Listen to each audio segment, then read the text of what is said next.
Bismillahirrahmanirrahim. Assalamualaikum warahmatullahi wabarakatuh. Waalaikumsalam warahmatullahi wabarakatuh.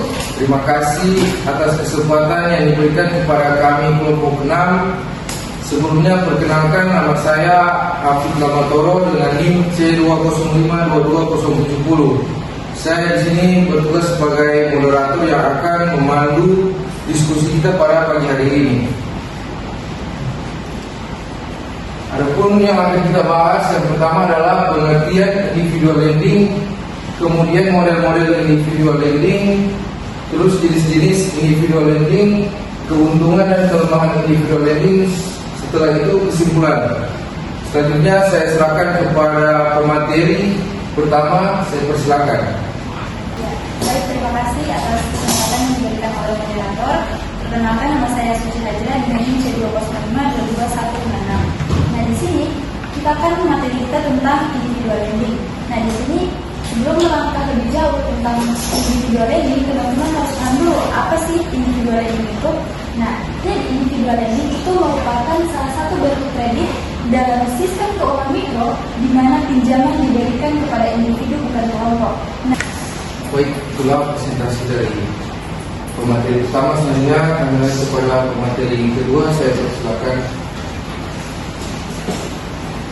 baik, perkenalkan, nama saya Sri Dewi Silva dengan NIM C205-22010. Di sini saya akan melanjutkan materi kelompok kami. Nah, di sini kita masuk ke jenis individual lending.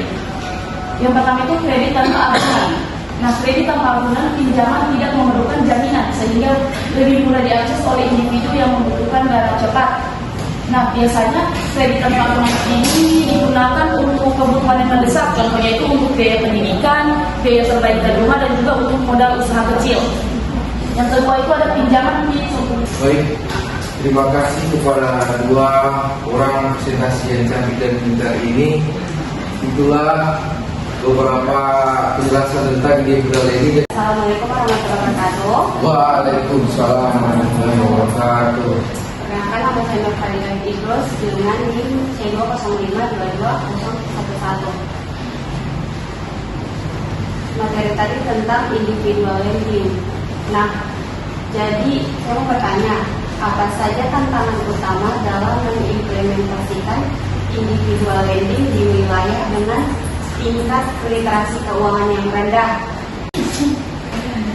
Jadi tantangan yang saya ketahui seperti yang sudah dipresentasikan tadi, yang pertama adalah risiko gagal bayar.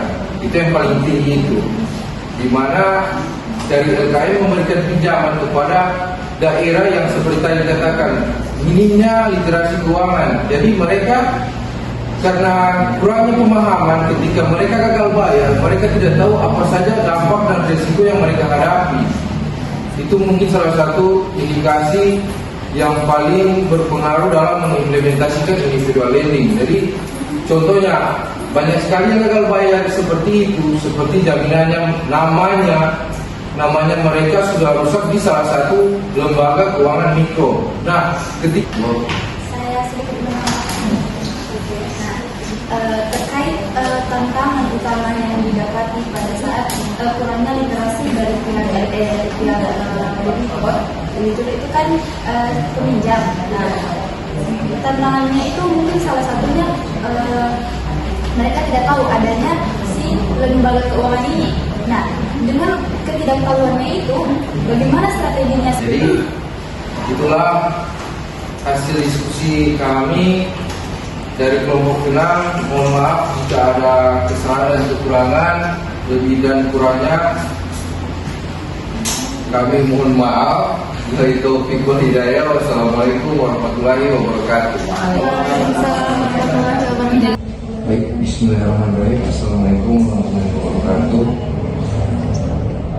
Sebelumnya perkenalkan Pak, kami dari mahasiswa STK Hukum Tata Usaha Program Studi Manajemen. Kami diberikan tugas untuk mewawancara salah satu lembaga keuangan. Nah, jadi kami memilih salah satu yang ada di ujung yaitu Pegadaian, Pak. Makanya izinkan kami untuk memberikan beberapa pertanyaan untuk mencari tahu apa saja yang bagaimana sistem-sistem yang ada di Pegadaian tersebut. Jadi sebelumnya saya perkenalkan Nama saya Suci Hendra. Nah, di sini kami mengambil materi tentang individual lending. Nah, di sini kan ada pinjaman perorangan ya kan? Nah, pinjaman perorangan. Nah, untuk pinjaman perorangan ini, apakah ada bentuk-bentuk verifikasi agar supaya si peminjam ini layak memberikan pinjaman ataukah tidak?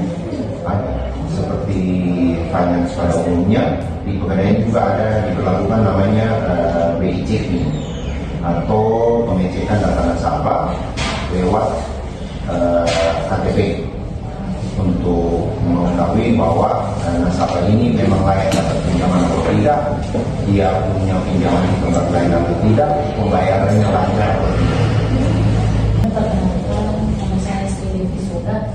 Jadi isi pertanyaan saya itu apa saja keuntungan dan kelemahan yang seringkali Pegadaian mendapatkan dalam program pinjaman untuk virtual lending. Virtual lending yang biasa kendala yang didapat, kalau kendala yang didapat itu biasa double data dukcapil, dalam artian satu nasabah itu punya dua nomor KTP, jadi nama sama, nomor KTP berbeda. Nah, selanjutnya Pak, yang mau ditanyakan, jadi ketika para nasabah ini melakukan pinjaman, seringkali mungkin terdapat beberapa yang mengalami gagal bayar. Ya. Nah, bagaimana solusi dan penyelesaian dari pihak Pegadaian, Pak? Mitigasi awal, makanya kita cek dulu berdasarkan nomor KTP-nya dia. Nah, di dalam nomor KTP itu pasti ada klasifikasi nasabah. Ada yang lancar, ada yang kurang lancar. Makanya tadi seperti saya bilang, ini KTP itu kita tahu bahwa dia punya pinjaman tempat lain, ini lancar, tempat lain mungkin agak kurang banget sih. Jadi untuk mitigasinya kita lihat di situ yang pertama. Yang kedua, proses survei setelah data dimasukkan di aplikasi, kita proses survei dulu mengetahui bahwa nasabah itu betul-betul punya usaha atau tidak. Jangan ada yang biasa mengajukan pinjaman usaha tapi usahanya orang lain. Jadi Pak, mungkin hanya itu yang bisa kami pertanyakan pada kesempatan kali ini. Ya. Jadi lebih dan kurangnya kami mohon maaf. Kami dari mahasiswa PSDKU pamit. Wassalamualaikum warahmatullahi wabarakatuh.